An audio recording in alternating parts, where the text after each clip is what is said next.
Good evening everybody. This side Rahul Magan here is a Group Chief Executive Officer, Treasury Consulting and also a venture capitalist.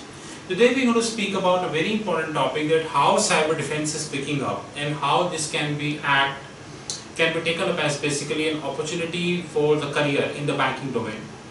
Actually, on 3rd of August we are being invited by Institute of Chartered Accountants of India to give a program on cyber defense. And because of that we got this memento. Now the memento count is 92 and hopefully we will cross 100 by this year. A lot of chartered accountants missed this session because they were having their papers in LLB and multiple CA related paper. So they requested us to shoot this video again, so that is why we decided to shoot this video again. But before shooting this video, I would like to take few news for you as far as the cyber defense is concerned. Number one, German Viper ransomware spreads via phishing emails to target companies and users in Germany. This news is dated 5th August 2019, which is yesterday. IKEA, IKEA inadvertently exposed over 400 email addresses due to human error. Again 5th August. New Lord exploit kit exploit flash pair vulnerability to the push ERI's ransomware. That's again 5th August. Mud Freesboro City Water Department bill payment website hacked by the Iranian hackers. That's again 5th of August. Hackers replace customer data on unprotected MongoDB with the ransom site, and MongoDB is a Singapore-based company. Remember that. And last but not the least, Broken Arrow Public School hit by a ransomware attack. All information is of 5th of August. Last, if you want, misconfigured Jira servers leaked info on the users and the project. All great news. And last, I can give you that Cafe Press hacked, 23 million account compromised. Cafe Press hacked and 23 million account compromised. And last is that the cyber attacks against industrial targets have been doubled over the last 6 months, and it is by ZDNet. Cyber attack against industrial target have doubled over the last 6 months. Okay. Now the question is that no one can say that the cyber defense is not expanding. Cyber attack is not expanding. Cyber attacks are expanding at a much faster pace. But at the same point of time, there are two ways of looking at it. I have shared my vision in Institute of Chartered Accountants of India. Today again I am going to be sharing this vision with you people. Now, I would like to first say that we need to broaden our mindset and how we look at the cyber defense. Cyber defense is not traditional. When somebody sitting at Texas is hacking the server of New York or Manhattan. Now somebody sitting at Manhattan, building number 8, and hacking the server of, suppose he's sitting at building number 8, hacking the server of building number 9. Could be the same building as well. So traditional cyber defense is shifting to a non-traditional cyber defense, which I call this as an unorthodox cyber defense. Sitting today with the advent of these 7 technologies. Number 1, 6 I am naming, 7 I name later. Number 1, blockchain, artificial intelligence, Internet of Things, augmented reality, cryptocurrencies and virtual reality. I am talking from India, but I will go to Singapore soon, because as soon as the development of Julia would be over. But the question is clear, that Reserve Bank of India has banned practically the cryptocurrency, like South Korea practically banned ICO, initial coin offerings. Since crypto is banned, and in this country there is a huge misconception that blockchain is also banned. These 6 are going to be redefining the career of the crypto. I repeat, which is blockchain, artificial intelligence, IoT, Internet of Things, augmented reality, crypto and virtual reality. Actually 7, 6 I am naming. So there are 2 parts of cyber defense. One is the traditional, which includes the WhatsApp, which includes the Facebook, which includes the email scanning, which includes the phishing, which includes the ransomware, which includes the malware, which includes the virus attack, which includes the leaking of the information and all. And this is the non-traditional, wherein you have Singapore, you have Dubai, you have Hong Kong and the multiple supranational nations. They are practically working extremely hard on the blockchain, artificial intelligence, Internet of Things, artificial virtual reality, crypto and all. Now the question is, very clear, and that has to be taken into the serious consideration. Now the question is that if you really wish to enter into the cyber defense, you need to have both sides as parallel. Both sides at parallel. Now let me give you an example. Dubai government is clear that 1st January 2021. How would I know? Because we had a conference by, I would say, I forget the name of that company, Symantec. We had a conference by Symantec in Singapore, wherein Symantec said the Dubai people were representing, Dubai people were there, and in an additional conference also Dubai people were there. They were telling that 1st January 2021, I still remember in the, I think the World Blockchain Summit, which has just happened 2 months before in Singapore when I was there, the Dubai government representative were there and they were very clear that, boss, from the 1st January 2021, as per the mandate from the Dubai government, no government department will issue any paper-based transaction. All transaction will come on the blockchain. It looks very rosy, it looks very easy. But without the help of the proper cyber defense, this is impossible. It's next to impossible. I am reading the news wherein all companies are big. So we need to see one thing very clear, that the cyber defense is no more traditional. When it was ransomware, it was phishing, it was malware, it was the virus attack, it used the pornographic website and all these things. Now it is not traditional also. Since it is traditional and non-traditional, we first have to make our mindset that we have to take both things together. Number one, let's move further. Cyber threats are going, and according to a report which is being published, that there are approximately 13,000 plus cyber attacks which is being reported in the first half of 2019. You know that we are in the August, so first half, which is January to June, is done. According to a report, there are 13,000 plus reported. I am always telling you the flat figures. 13,000 plus reported cyber threats in the first half of 2013, and I am damn sure that 13,000 is something which is an official figure. The non-official figure nobody knows. It's more than 26,000. The Singapore government already created a fund of 130 million Sing dollars, which is 650 crores Indian rupee. You can translate into multiple currencies like USD, GBP and all, taking the respective rate.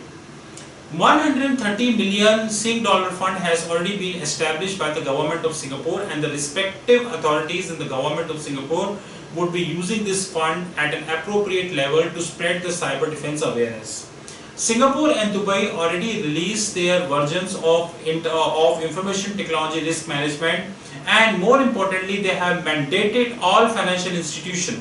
They both mandated all financial institutions that until you have a formal cyber policy and of course practically implemented. So formal cyber policy should not be taken as that it is not practically implemented, it is only theory. No, that is absolutely wrong. Until you have a formal cyber policy, you are not allowed to operate in the financial market.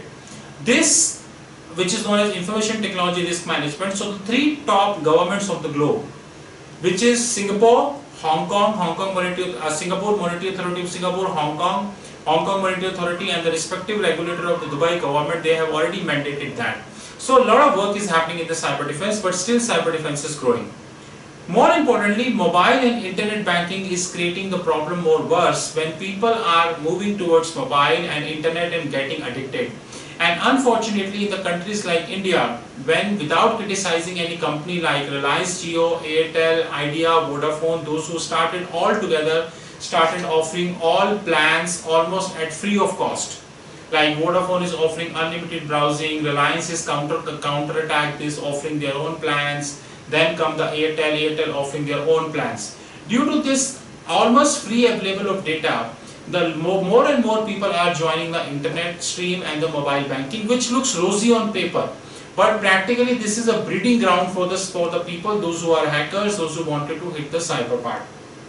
Henceforth, the companies need those people, those who can protect who can work on the cyber security. You would also know that before moving further, in the last 1 month, Reserve Bank of India fined almost all public sector banks as far as the loophole in the SWIFT operations is concerned. So loophole in the Swift operation could be a subset of the cyber defense, although not directly but indirectly. I repeat, loophole could be the subset in the cyber defense. More importantly, the advent of blockchain, crypto, artificial intelligence, Internet of Things, augmented reality, virtual reality, crypto and all these would add fuel in the fire. Now the question is very clear. Am I going to be restrict myself towards the traditional fields, MBA, Masters in Business Administration? I doubt how many end up as a master. Bachelor's in Business Administration, MCom, BCom, tax honors, or I wanted to be in this field.